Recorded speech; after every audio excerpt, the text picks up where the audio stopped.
Welcome to the Picture Love Podcast. I'm your host, Kris. In this space, we believe that love is something you can choose to see because it lives within each of us innately. Picture love is a practice, a way of seeing with your heart, not just your eyes, a way of showing up as the love you wish to see in the world.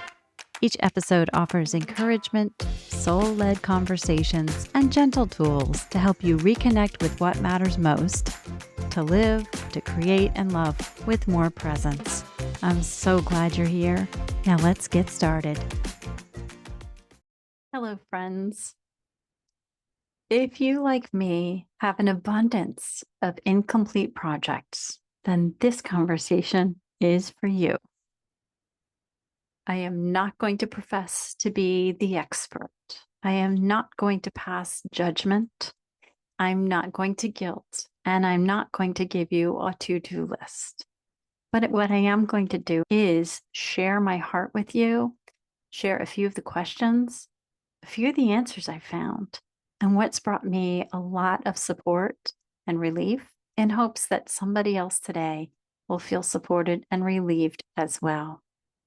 It seems right now like there is a systemic nervous system dysregulation across society. I'm not going to account for all of the reasons why you should feel dysregulated. I think we do a good enough job, those heart-filled servants of people, of life, those of us who show up with a heart on our sleeves, creative ideas, relationships we honor, goals and dreams of our own. Anybody who has a heart and breath in their lungs has some degree of projects in their lives, whether they're yours, whether they're for your loved ones, whether they're tied to work or pleasure or hobbies. Hobbies are a big source of projects. But what I would like to speak to today is things to keep those projects joyful for us and not a source of more dysregulation. My projects are all very creative and very functional. I tend to be kind of a mix of creative and logic. I think a lot of the logic comes in from my teacher education. And I think some of the balance is the Libra in me. That being said, I woke up this morning feeling like I had kind of a weight on my chest. And then instead of listening to my breath, I started listening to my thoughts. And the thoughts started running faster and faster in circles before my feet had even hit the ground. And I realized, what's going on here? And after checking in with myself, I realized it was all of the things that I wanted to complete by a certain time. Some of it encouraged by knowing I have out of town guests coming to stay with us. And I would like to have a couple projects finished in the new house before that happens, for the satisfaction of finally having some things done, but also to have them done for the convenience and the comfort while hosting. And those are all valid reasons. And it's nothing anybody's obligated me to do. It's nothing I've inherited. These are all things I want to do. But like you, I too live with 24 hours a day. And anybody who listens to Picture Love over any period of time has some degree of prioritizing self-care for the sake of showing up as a better version of ourselves. I hope you agree with that. And what I'd love to do is share with you some of the conversation I had with myself that brought me great relief with all of these projects swirling in my mind. And any good coach will tell you, make a list of them, get them out of your head. You know, any Harry Potter fans listening to this? There's the great Professor Dumbledore who was able to, with his wand, lift a thought out of his head, let it drip into a bowl they called the pensieve, and be able to look at the idea or the memory from a bird's eye view, not actually physically experiencing it, but objectively observing it. And that's what I like to do when I ask myself searching questions that are a little bit deeper than buy paint at the hardware store. My incomplete projects I've already shared are a blend of motives. And we all have many reasons why we take on projects. Maybe we started them, maybe we inherited them, maybe we feel obligated to do them for in service of somebody else, and maybe we see a hole that we can help fill that will make a difference in somebody else's life. And one thing that I read today that brought me tremendous relief and aha moment was an analogy of seeds. And the quote started with, "Not every seed is meant to be a tree." And then I ran away with that in my journal. Some seeds are meant to wake up the soil, with the roots that actually just start to aerate the soil as roots spread. Some seeds are meant to grow something seasonally, not long term like a tree. And some seeds don't do even that. They get eaten by the birds. And if you think of that in context of nature, all of those roles are valuable. So if I relate that to my list of projects, some of those projects were complete in the fact that I started them. They don't need to be trees. The fact that I started the project, that was the completion I needed so the bird could eat that project. Just kidding, just kidding. But where I'm going with this is there are some projects that opened doors or thoughts that I needed to take certain actions or simply practice in order to be able to be a more proficient or aware version of myself to do the next thing. And I'll give you an example. I have written books. They haven't been completed. I have written and designed many things that could have been published if they were completed. And I actually had guilt over that until I started thinking about it. Some of these were seeds that were never meant to actually root. They were meant to not necessarily grow into something, except to just have the experience of starting writing them. And the benefit of that is I publish podcasts every week now with joy. I show up with joy. I show up feeling enriched and supported from this. It is, yes, it's a passion project, but it's bigger than that. It's my expression of me. It has been a space that I created for myself and others to be on a growing and healing and relating journey. And I have so much to thank my incomplete projects for making me that person I am today in order to be able to do something I really, truly care about. Do I monetize it? No. Do I create this podcast to be seen and heard? No. I actually create it because there's something I've learned and I think it's valuable to somebody else. So if it's one person who hears this episode and feels supported, then yay me. I was able to do something for myself to personally grow and help another person. And that in itself is the tree I want to sit under. So yay for that. Now, sometimes the benefit of that, I've talked about it, is the practice, learning, and inspiration to find the next valuable step.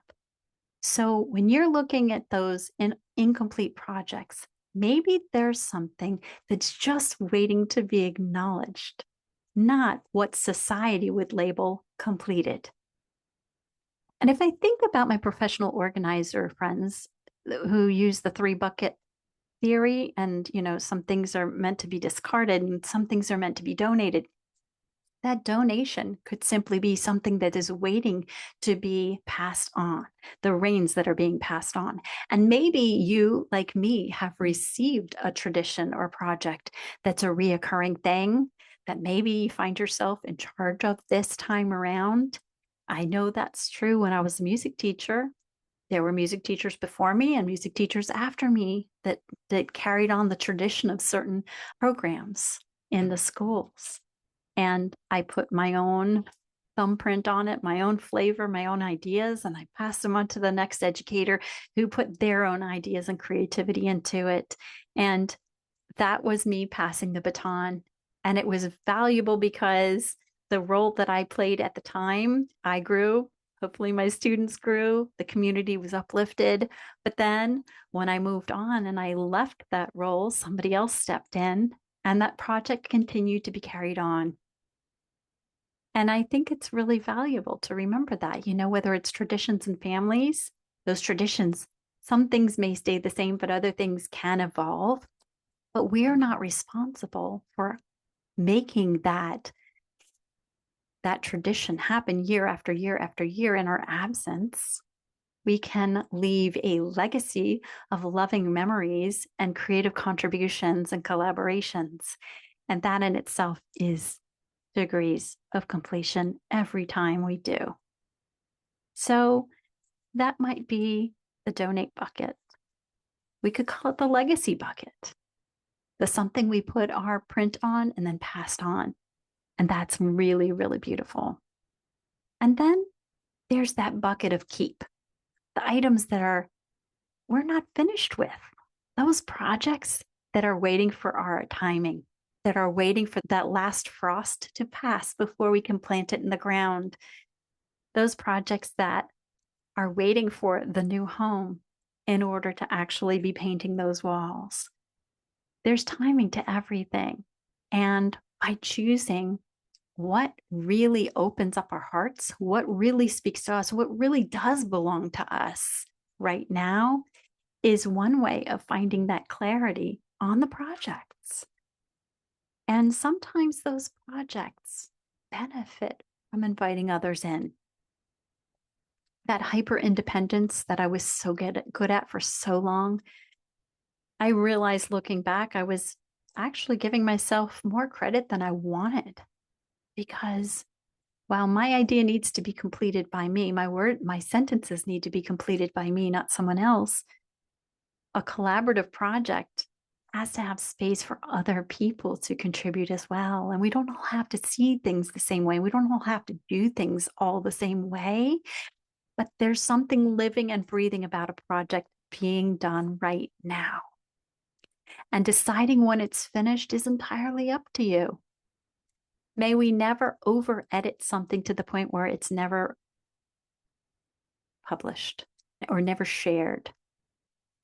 May we always be willing to be seen or heard when we feel like in our heart something's ready. And may we always know the difference between fear of being seen and heard and the recognition of, ooh, it's reached its maturity. So my question to you, or my question to me, both actually, is at what point did the energy change? So what caused that project to pause?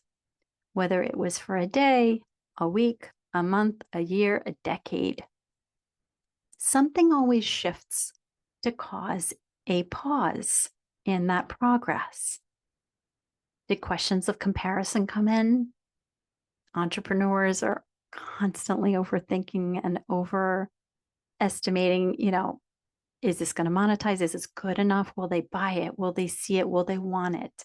That is something that visibility, monetization are great excuses to never actually publish or put something out there.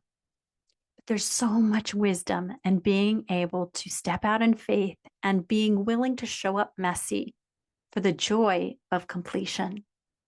And if we understand that every time we put something authentically out there, not trying to be anything more than we really are, but actually creating from our hearts and our knowledge, and not focused on perfection, but focusing on truth, that authenticity is giving yourself a gift. And you're also giving the person observing or experiencing that the gift of authenticity.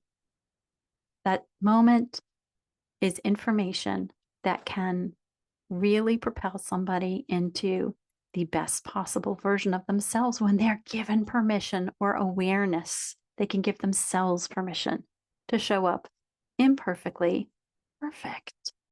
Now, at the risk of sounding like some of the best coaches, life coaches, or business coaches, there's two defining questions that I think I've found a lot of empowerment in that helps me discern whether I'm going to stick with a project, whether the project is complete, whether the project is still for me or not. And I'm going to speak them here. Here's the deep stuff. The two golden nuggets that really, to me, give me the power of discernment is, if no one ever saw it, would I still want to complete it?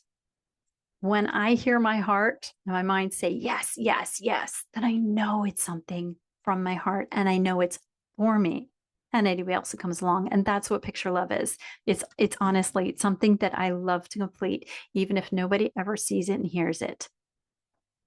And the second one is, if I couldn't fail, would I move forward with it? So that is one idea, a question that helps me separate from the ties that can kind of hold us back, the ties that are supposed to maybe pull us forward, but maybe we don't need any ties. We don't need the pressure of comparison. We don't need the pressure of obligation. We don't need the unspoken rules of what's good enough and the perception of what's good enough. I think if it's honest and it's authentic, and if it comes with the purpose of joy in that experience, then that's pretty telling, wouldn't you say? I'm not here to make any judgment or to suggest anybody make judgment on other people's projects. I think we all just need to decide for ourselves. And those clarifying questions, to me, really drive it home to find what's truly the truth underneath the expectations and the beliefs and the words. Now, coming back to my thoughts about dysregulation today, applying these thoughts to incomplete projects, giving myself peace to complete something, revisit something, pass the baton, and even find completion in the incompletion. Those are all ways that I picture love for myself. And those are all ways that I believe we can honor ourselves in our authenticity. And I'm curious to know if any of these thoughts have brought you any relief. Maybe simply just being reminded to take a deep breath is all you needed today. But that's really where I'm going with this. May we all find peace in our breath. And may, whether it's incomplete projects or something else, may we each find compassion and clarity that let us choose really what's meant for us and what's not, because there's so much freedom and clarity in that. And maybe in this one small practice, we find a measure more regulation and calm in our hearts so that we can carry on as the best version of ourselves. And I wrote something I want to read to you today. You could consider it a blessing. It might read a bit like a greeting card, honestly. I call it my blessing of sacred lack. You heard me right. I didn't say luck. I said lack. It'll make sense in a minute. May you lack false certainty so that wonder remains alive in you. May you lack unworthiness so you never negotiate your worth. May you lack disbelief so possibility finds a home. May you lack limitations, especially the ones you inherited quietly. May you lack insecurity so your presence enters rooms unannounced and unafraid. May you lack fear where courage is required.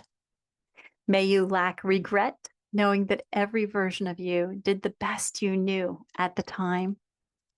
May you lack enslavement to expectations that were never yours to have. And may you lack anything that ever keeps you from picturing love as your authentic, beautiful self.